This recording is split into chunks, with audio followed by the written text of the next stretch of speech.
Welcome to this week in the world of wrestling. Welcome to TWitWoW, the best wrestling podcast made for wrestling fans, by wrestling fans, on the web today. I'm John, that's my cohort and commentary Ashton, and this is our NXT review. Yes, the second half of Championship Wednesday, and man, what an episode this was. What made this episode of NXT, at least for me, Ashton, stand out was not only the incredible main event, which I cannot wait to discuss with you in depth, but really also the structure of this episode, because it was only two matches, both of which were championship bouts, but it also had a lot of storyline progression by way of backstage segments and interviews. We even got some stuff laid out for next week. So I actually really like this approach, and I embrace the format for this hour. What did you think of it? This was NXT seeing what Lucha Underground did and how they only had 3 matches and not a ton of storyline progression. They said, ha! We're going to one-up that. We're only going to have 2 awesome matches and a ton of storyline progression. Now, I don't know if I would necessarily say that I enjoyed NXT more than Lucha Underground. As a matter of fact, I'm pretty sure I would say that I enjoyed Lucha Underground more. But I think that NXT tonight served its purpose, and it almost kind of felt like a really good pre-WrestleMania episode of NXT. Like, if they couldn't have a live special for the episode of NXT before WrestleMania, I'm glad that they could do something like this where they make a big deal out of the championship matches that are happening. And what's more exciting is that because of a certain result tonight, we might be ending up seeing a certain debut at WrestleMania that we weren't expecting. Yeah, absolutely, my friend. I completely agree with you on all counts.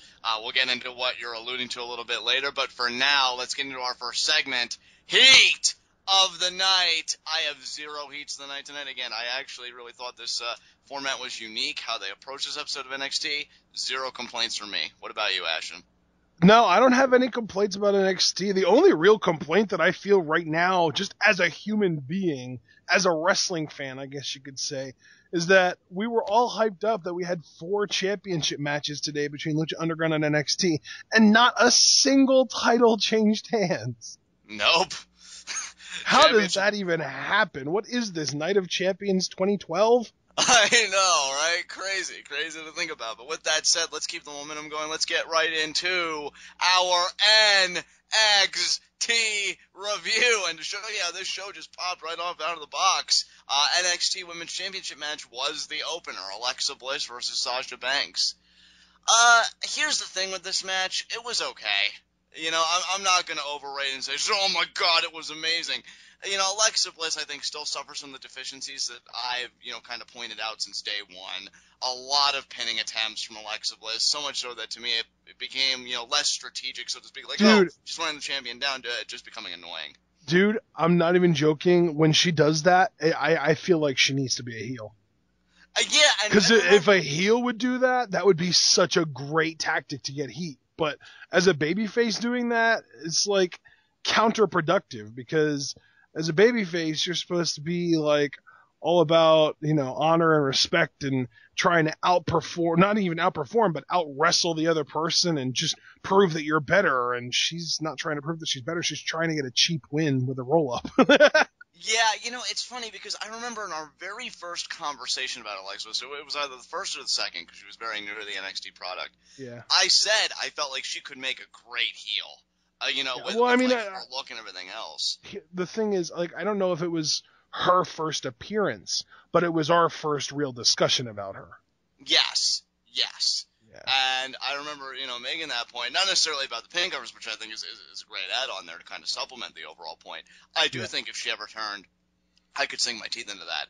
Absolutely. And speaking of people who are already amazing heels, good God, Sasha Banks' work in that ring is untouchable. She's so amazing. She is. From the trash talk, I mean, she said, Alexa, you're not even in my league. The way she works over a body part, like her psychology in like every match is so consistent. How she works over like the lower back and, you know, that whole area. She did the double knee maneuver, which I love. And just, you know, she just commands the ring when she's in it. I feel like Alexa Bliss had a solid comeback towards the end. She even slapped Sasha in the face at one point, which got a nice pop from the crowd. Yeah.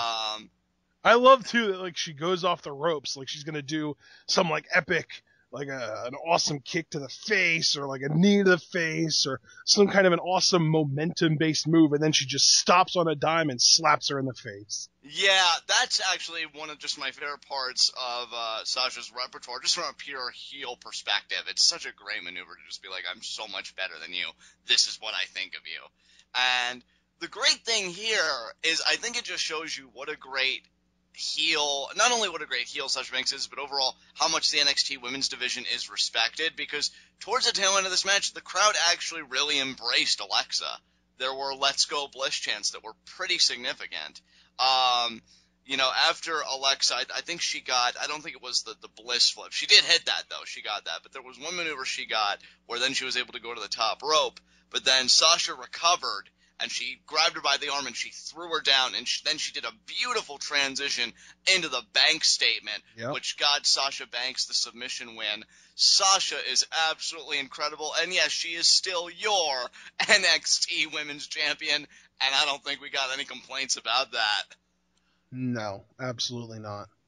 All right, bro. Well, I mean, you're really earning your keep tonight because we had so many backstage segments. So what was the first one after this matchup? After this matchup, we had Kevin Owens promo. Oh, that's right. Oh, man. Kevin Owens is such a smug bastard. I love it. He says, you know, me and Finn Balor, we came in at the same time. We both, you know, pretty much had meteoric rises. The biggest difference is he did it by painting himself up and calling himself a demon, and I did it by destroying Sami Zayn and becoming NXT champion in 2 months. To each their own. And, you know, you can see, like, he's really smug, he's really arrogant about it, pretty much looking down on Balor and how he got here and how he had his rise in NXT. And he says, you know, I'm looking forward to it because I know you're going to bring the fight, and you better bring the demon, but at the end of the day, it doesn't matter because nobody's going to take this from me or my family. Trust me. And so Kevin Owens supremely confident before his championship defense tonight. I think he just continues to prove to be one of the best heels, not just in NXT, but in WWE right now. Ashton, what do you think of this promo? Yeah, I mean, at this point, I would be doing a disservice if I said that this is anything but classic Kevin Owens. Yeah, absolutely. I think this is just what he's about. Like, he's been so forthright and so succinct in his time in NXT. It's like, I don't think there are ever any questions about what his motivation is, which is kind of funny because I do think that he has ulterior motives. I think that, you know, when he says, oh, I'm doing this for my family, that's just him covering up that he's doing it because he really enjoys it, and it just so happens that it's convenient because it also helps him to put food on his family's table. Yeah, I mean, there's a really sadistic streak in Kevin Owens and how he carries himself. Like, I think this is kind of the heel I've been waiting for. You know, just somebody that just carries the chip on their shoulder. I mean, you could say Rusev does that to a degree, but I don't think he has the personality of Kevin Owens, and I think that's the difference. Just such a great heel, and I'm consistently entertained by him, so good stuff. Yeah, absolutely. So up next, we had a Kevin Owens vignette, where it was really pretty much just the same vignette that they showed leading up to his debut. They just showed it, and it's kind of like in hindsight, it's like, wow, yeah, I guess everything he said is pretty much true. Yeah, I really love that they're giving the NXT Championship match like this much hype. You can tell like they're really devoting a lot of time to like building it and building it and building it. So really good stuff. Yeah, absolutely. So after this, we had an amazing backstage segment in the locker room, in the women's locker room, I'm assuming. Emma giving Bayley a little bit of a talking to. Yeah.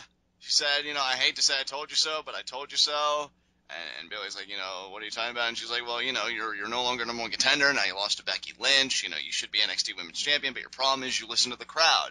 You know, you're too busy giving out headbands and giving out hugs. You know, you got to stop listening to them. They're never going to get you to where you need to be. they're going to try and fool you. They fooled me. But they're never going to get you to that NXT Women's Championship. And she goes to walk off, and then Bayley pipes up and she says, no, you're wrong. I know we're friends and I know we're cool and we seem to be on two different paths, but the NXT universe, they've given me everything that I have. They made me number one contender twice, and then before she can even continue, Emma slaps the taste out of her mouth. Exactly. Dude, I've had, because Emma's my girl on NXT, like, from day one. Yeah. I've had some reservations about, like, how would a heel Emma work? If that's just a taste of what we're getting, I want to see more, because I'm liking it. Like, that was and she walks right off after the slap. This was a really well done segment, and I think Bayley making her decision and saying, no, I'm staying true to me, and that's what she gets for it. I think it does get Bayley some much-needed kind of sympathy and support as she makes her ascension back up to NXT Women's Championship contention. Yeah, absolutely. Yeah, man, I want a match between these two now. I mean, that's probably the desired effect that this segment had, and it succeeded. Definitely, like, I'm even wondering, like, how does a heel Emma even work, like, in ring? Because I'm telling you, man, she was a heel for the first, like, month that she was in NXT until the crowd turned her face. Well, then I guess I should already know what to expect, but I don't know, man. It's like... Go back and find old, really, like, when she first started in NXT, Emma matches, and you'll know what she looks like when she's working heel. Right, yeah. It just seems like such an intriguing prospect. So, yeah, get these two in a matchup. Maybe get Bayley the win. I don't know. They might have even had a match. I feel like Bayley might have even been one of Emma's first matches. I wouldn't be surprised. I wouldn't be surprised by that at all. But, it all depends on who NXT is more interested in building at this moment. Yeah. Do they want to build up Emma or do they want to build up Bayley? You'd think with Sasha being, a heel champion, Bayley will be the recourse, but I've learned, not to always put so much stock in Bayley, because every time I seem to and think, okay, this is where she's going to start her ascension back to the top, she loses. So it's going to be an interesting matchup, to say the least. Yeah, absolutely. So after this, we had, I'm sure, what was probably your favorite non-match segment of the night. Tyler Breeze had an interview. And he was talking, but he got interrupted by one Hideo Itami. Well, first of all, once again, Devin, with her atrocious interviewing skills, matched only by her fashion sense. Tyler Breeze adequately referred to her as Barbara Walters, which was right on the nose. And he said, now that I'm done with Hideo Itami, all I care about now is becoming the most gorgeous NXT champion of all time, which I'm still waiting for, so yes, totally yes. And then, he talks about, how he beat Hideo, and then Hideo interrupts him and he says, hey, I beat you too, actually, in case you forget. So, next week, we're gonna settle this, you versus me, 2 out of 3 falls. This is going to be something, Ash, and I'm very much looking forward to this match, brother. Yeah, it's going to be bonkers. Dude. Freaking 2 out of 3 falls between these guys. They have been tearing it up since even before NXT TakeOver Arrival, and now they're going to get a freaking 2 out of 3 falls match together. Like, it's going to be so hype. I've got to ask you this, Ashton, before we move on from this particular segment. Okay. Because I'm going to tell you right now that I think Hideo Itami is winning this match next week. Yeah, I don't know, dude. Yeah, I could see why you'd be a bit hesitant, but let me just finish the question anyway. If Hideo does come out on top, do you think the next stop then is Kevin Owens? Do you think that's where we're kind of headed with this? See, I don't know. Maybe. That's hard to say, though. I'm telling you, man, I want Breeze Owens a lot more than I want Itami Owens right now. You sold me on that so hard last week, and I'm like, yeah. Damn it, now I want it too. Yeah, that's what I'm saying, though. Like, I freaking want it, man. And an epidemic is defined as when 2 or more people are infected by some disease, and Breeze Owens is now an epidemic because you friggin' infected me, and now I'm like, oh man, that match would be so good. But I think the crazy thing here is, by all logical accounts, you would think that the winner of this matchup would be a number 1 contender, but Sami Zayn is still lurking in the shadows somewhere. So, like, right, yeah, exactly. That's why I think that Breeze would be sort of the ideal guy, because here's my thing. Itami isn't getting called up to the roster anytime soon. He is in NXT. He still has a lot of learning to do. He still has a lot of English to perfect. He still has a long way to go before he gets called up to the main roster. I would put money on him being in NXT for at least another year to 2 years. Yeah. Whereas Tyler Breeze, I would, again, I'm not a betting man, but I would put money on him being called up by or at Survivor Series this year. Interesting. I like that number. I like that estimation. I was going to say SummerSlam, but I was like, no, you know what?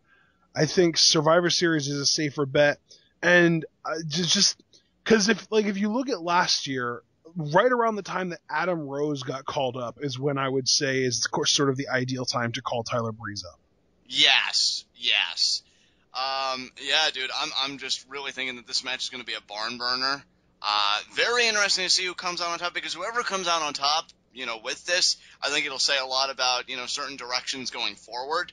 Yeah. And yeah, and here's the thing, too. I think, I'm sorry to cut you off. I just want to say one last thing.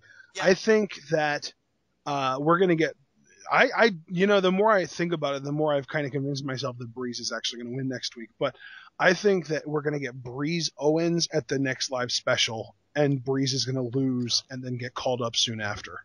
Dude, that would be amazing. Because here's the thing, too. Here's the only reason why, I feel like your position has merit. Let's not forget here that Breeze has been on kind of a roll lately. He beat Itami, and then he beat Kalisto last week. Hey, yeah, that's what I'm saying, though. Breeze has got the momentum. He's getting built up for something. He is getting built up for something. And I just imagine the promos and the interactions, and maybe Kevin Owens. And see, here's because I could imagine, up until now, all of Kevin Owens' opponents have been sort of like fellow indie guys who take everything very seriously, and they're in the business to be champion, and they're more concerned with winning. But Tyler Breeze is a completely different animal. I could see Kevin Owens going to a really dark place where it's not like he doesn't respect Tyler Breeze. He doesn't like Tyler Breeze. He doesn't, he doesn't see it as him just wanting to prove that he's better. He wants to hurt Tyler Breeze. He wants to, because of how much their sort of ideologies clash. And I agree with you. Another way I could see it going, honestly, because of Breeze's demeanor and how he carries himself, honestly, and you also think about how Kevin Owens carries himself, I could see Kevin Owens totally looking past Tyler Breeze. Yeah. Being like, you're a joke, you're nothing, this is a disgrace. And, this infuriates Breeze, because he knows he's capable. The men that Kevin Owens is beating, Tyler Breeze, he's beating Sami Zayn, he's beating those guys, so he knows he belongs, within that league. And I could see Kevin Owens just destroying Tyler Breeze, just making a joke of it, and the crowd getting behind Breeze so hard. Yeah, well, and to me, there's, if you look at the guys throughout WWE history that each of these guys sort of embodies the most, this is the spirit animal version of Brock Lesnar versus Shawn Michaels. Yes, dude, yes. I could just picture, I don't know, maybe a cannonball in the corner, or maybe some kind of backbreaker or cradleplex or something that Owens does, and Breeze is just using everything to pick himself up by those ropes, and the crowd is just Breeze. I'm imagining it in my head, and I'm like, God damn it, Ashton, you just had to plant the seed last week, because I'm telling you, man, normally I sort of worry about planting seeds like that, because it's there's no way it's ever going to happen. I think this could actually happen. I think so. And the more you talk about it, and see, that's the crazy thing, the more you talk about it with me, and the more we converse about it with each other and really build something, I can see it too. I don't think it's purely a conjecture of fantasy. I don't. I feel like, you've already kind of laid the foundation with giving Breeze these wins lately. And if he can win 2 out of 3 falls next week, then I'll actually really be sold and say, okay, this has to happen now. Come on, 'cause who else is he going to beat? It would get kind of ridiculous. Well, I mean, and that's the great thing is that you even brought up, if Itami wins, could Owens be next in line? Well, that just tells me that maybe whoever wins this match next week will be next in line. And if that happens to be Breeze, that just lines up with everything I've been saying outside of the context of that match. I know, dude. I know. Yeah, we are so close now, and I want it so bad. We've devoted so much time talking about it. We'll look like assholes if it doesn't happen. I can just see somebody in the comments like, "Hey guys, great Breeze Owens match, right?" But yeah, man, so looking forward to it next week. Yeah, absolutely. All right, so up next we had a Finn Balor interview, and he actually, poor Devin Taylor, man, she just can't win tonight. She starts asking him a question, and he cuts her off. It's like, no, I'm not like Kevin Owens, okay? I don't let my words speak for me. That's what that's why I'm in the ring. I let my actions speak for me, what I do in there. And he says, as far as Kevin Owens' comments and what he said, I don't need the demon to beat Kevin Owens. You could tell that Finn Balor, to me, came off greatly perturbed by Kevin Owens' comments, seemed very irritated by the fact that Kevin Owens would be so blatantly disrespectful. So, yeah, Balor's just kind of fired up here. What I love, though, is that the events of tonight, sort of the fact that he said, I don't need the demon to beat Kevin Owens, he's got that in his back pocket now. Yeah, I was thinking so many things about that. I don't really know if I want to discuss them all here. But I was thinking about how the distinction, the dichotomy kept presenting itself, on commentary through Balor's own words, the demon, and then just human Finn Balor.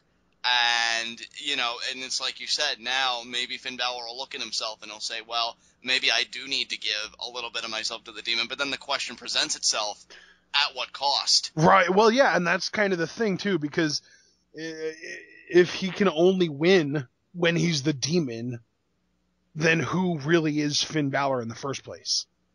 And not only that, I mean, let's look at it, and this may be John reading too much into things, but it was something that kind of popped into my mind as entrances were being made for the main event. When you think about every time, all 2 times really, that Balor has used the paint, it's been a little bit of an addition each time. It's almost like the demon is consuming Finn Balor. Yeah. To me, I'm wondering, and I don't want you to laugh at me when I say this, because I really try to put a lot of thought into this, do you think it may come to a point where he does the body paint so much and it just consumes his body so much that maybe when the demon fully consumes him, we get a heel Finn Balor? Yeah, dude, I would not, I completely agree. I'm right there with you in that line of thinking. And see, that I think... It's almost like Chris Jericho's countdown clock, except it's a different style of clock and it's counting down to Finn Balor turning heel. Yeah, dude. And the crazy thing is, everyone knows who's ever been a fan of New Japan that Finn Balor is perfectly capable of being an amazing heel. Yeah, I'm excited. And when you give it this and the crazy thing is, anytime somebody thinks of him as a heel, the first thing is, oh, he's going to start a new Bullet Club. He doesn't need a Bullet Club to be an amazing heel. I mean, it would be amazing if the WWE would do some kind of faction that he leads, just because it would be everyone. I mean, it wouldn't even have to have any similarities with the Bullet Club, just a faction that he would be the leader of. People would be drawing comparisons all over the place. But he doesn't need that. He's a very, very talented, and when I say worker, I don't mean wrestler, I don't mean in-ring, technical, whatever you want to call it. I mean worker, like guy who can work the crowd over, whether it's via expressions or body language or anything. And yeah, he's an excellent worker, and he's got the facial expression. He's got everything down. Literally the only negative that I can even think of for Finn Balor is the talking. He needs to work on his promos, and that's it. And everything else is a freaking, he checks off every other single box that there is to check. He just needs to get better at promos, and he is a freaking star in the making. I just love that this heel turn, if it happens this way. And I wouldn't even say he's bad at promos. I would just say that he needs to work more on sort of American Englishifying his speech, because it's sometimes difficult to sort of understand what he's saying. And, when he says something is like, oh yeah, it's my time. He says it's me time. It's little quirks that he's still kind of using because of being Irish and having been raised with that sort of accent going on. And if he gets a more I'm not even saying he needs to start talking like frickin' Jimmy Wang Yang or anything like that, but if he just starts to kind of ditch some of his more like hardcore Irish roots as far as his accent goes and just get Americanized a little bit on that front, he could be, I don't even want to try and compare him to anyone else because he could be better than everyone else. He really could. Like, I don't want to say, oh, he could be the next Shawn Michaels or like to throw out a name like that. I feel like it doesn't do him justice because he's got so much more coming into the WWE than I think anyone else ever has. Oh, definitely. You see people across the board, I think, say that Finn Balor is the project. Yeah. I mean, when he comes up, I've heard multiple people say, if Vince mishandles Finn Balor, or whoever, the powers that be mishandles Finn Balor, there's no hope. Yeah. He's not small. He's not over 6 feet, but he's like, if he would stand up next to, say, like a Seth Rollins, you wouldn't think, oh, wow, he's so short. Whereas if Daniel Bryan does, you think, oh, he's freaking short. Or if Finn Balor stood up next to Brock Lesnar, it's not like a complete mismatch. Obviously Lesnar's a mismatch with everyone, but when you compare Lesnar to a guy like a Rey Mysterio or a Daniel Bryan or, somebody that's like 5'7", 5'8", somewhere around there, but Finn Balor's 5'11". He's close to 6 feet. He's got a good enough stature and he's freaking shredded to the bone. And like, this dude has the best look that I think the WWE has ever signed off the streets. And, well, I shouldn't say off the streets because he's from New Japan, but it's great because like people see this guy with this amazing presentation and he's got the look and he's got the entrance and he's got the over the top sort of, what's the word? Not cinematic. Choreography? No, like show-offiness. I don't know what to call it. Showmanship, maybe? Yeah, that's the word. Showmanship.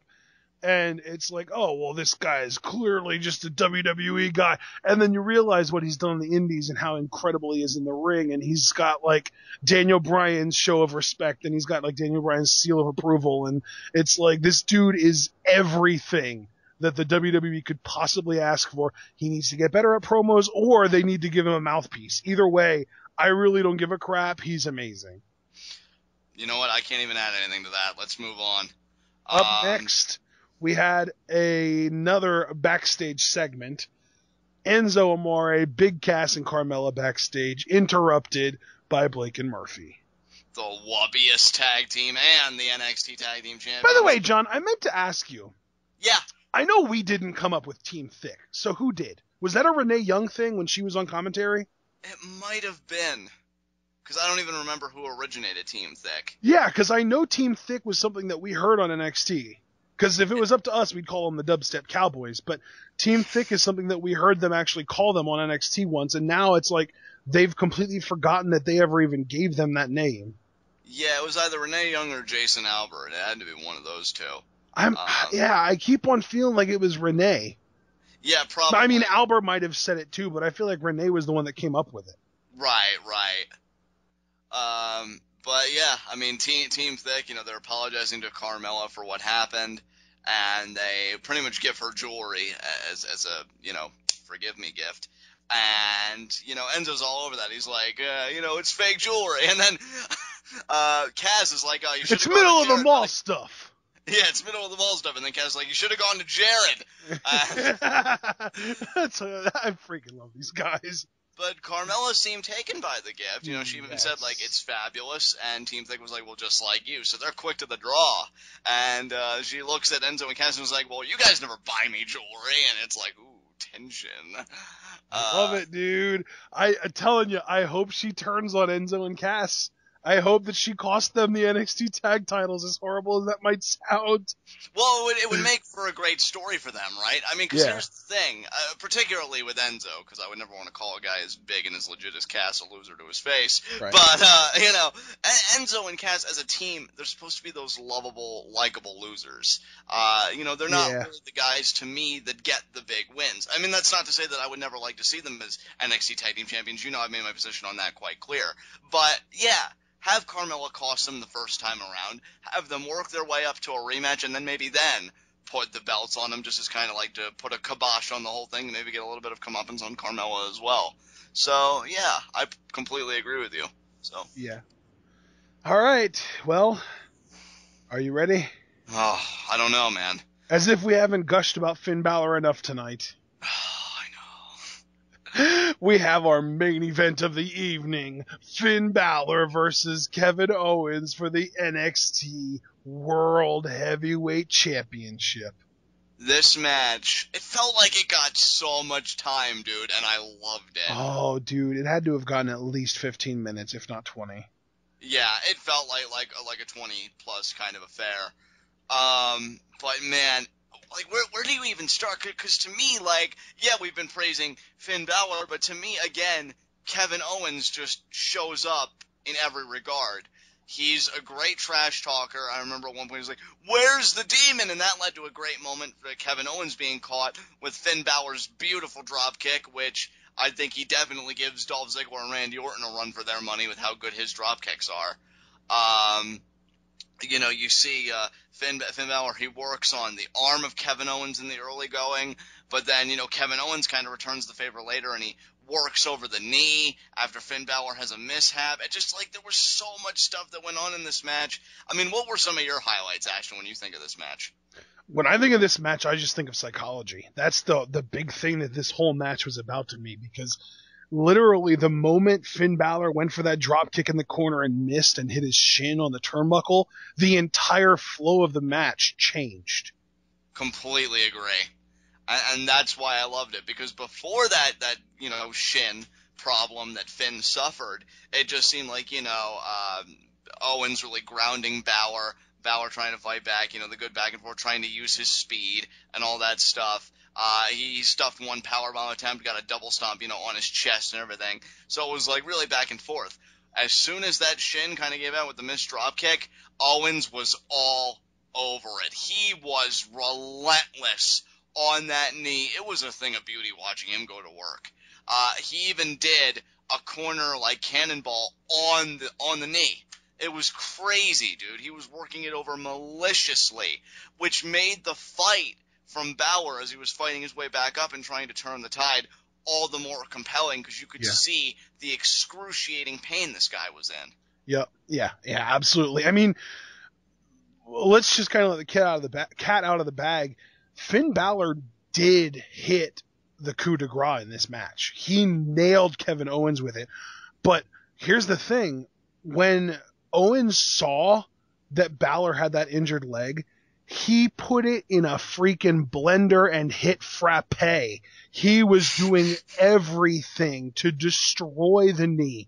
He even whipped out a freaking half crab at one point. He was slamming it against the ring apron. He even did a cannonball onto Finn Balor's leg while it was propped in between the ropes.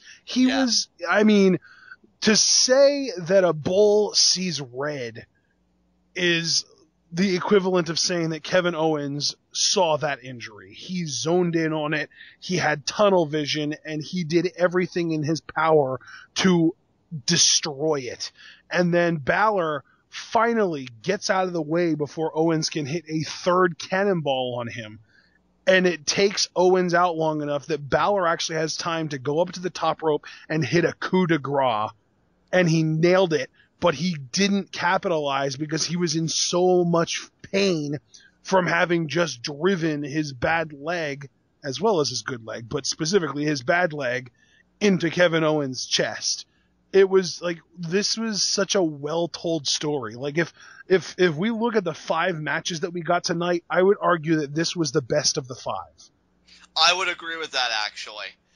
while I feel like Lucha Underground had the better overall episode, if we're looking at matches from individual instances, this one took the cake. Because to kind of add on to everything you were saying, Ashton, I loved that Kevin Owens was so focused. Actually, one of my favorite points was one that I was afraid that I was going to overlook. There was a point that Balor's on the apron, and he kicks Owens in the head to kind of throw off the equilibrium. But then when he tries to get back in the ring, Owens has enough awareness to clip the bad leg. Love that. I love that he was so relentless on that knee, and he was so incisive with his offense on it. It just never stopped. It never stopped. Yeah, see, that's what I mean, though, when I say he put it in a blender and hit Frappe. Yeah. Man, I don't even know if there's a better way to describe it than that, because that feels like the most accurate possible way to describe just how ruthless Owens was with Balor's leg. Oh, absolutely. And I'll be honest with you, I got a little bit worried in the closing moments, because I'll be honest, I was slightly annoyed because, again, Kevin Owens' psychology was master level. I mean, you did the blender. The senton onto the knee, though? Yeah, exactly. That's what I'm saying, man. Like, ridiculous. And I felt like Balor got to the top rope a little too quickly, and I'm like, oh, what's happening? And then he hits the coup de grace, and I'm like, really? But then he took so long that I'm like, okay, that's how you tell a story. Yeah, because it was like he had the adrenaline rush where he could go to the top rope without really struggling too much. Whereas, like, you have Adrian Neville, who's the exact opposite. Like, Adrian Neville pulls himself onto the top turnbuckle to sell a leg injury because he feels like he can't just get up onto the top rope. And then he does, like, the perfect lift off and the red arrow and nails it, and then goes for the cover right away without selling the leg. Like, they're two completely opposite styles, and I personally, just from a personal standpoint, I think that Balor's is superior.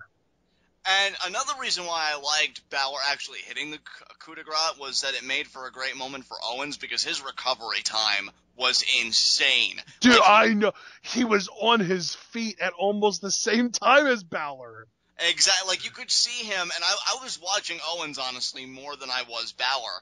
Yeah. And you could see he first gets on his stomach, and I'm like, well, even if Balor was to try and make instant. Like, that championship instinct. I love that he wins the championship so quickly, and yet he's not a joke. He's as legit as they come. He's so good. And then when Balor tries charging, pop-up powerbomb, done. Dude, I know this is purely conjecture and it'll never happen, but when you get performances like this, and plus the news that we got Lesnar for 3 years... I want Owens Lesnar! Oh, Owens Lesnar sounds freaking good to me right now. Yeah. But I won't even go down there, because again, I don't even see that happening at all, but Owens is so dominant. And hell, you can't even really blame me, because Corey Graves even said, we haven't seen dominance like this since Lesnar. Yep. So, the comparisons are obviously there. Owens is still NXT champion. Oh my god. I love how, with Brock Lesnar with the WWE World Heavyweight title, and now Kevin Owens with the NXT title, we just have champions that just tear shit up, man. That just go in there and know it's their house. Like, these are the heels I think we've been waiting for, and it's so refreshing, and it's so wonderful. He knew he could beat Finn Balor, and he did it, and he did it clean. Because regardless of how uncomfortable the tactics of working over the knee may have made people, they were all perfectly legal. And that's the great thing. Like, he's malicious, but totally within the bounds of a wrestling match. It's just wonderful.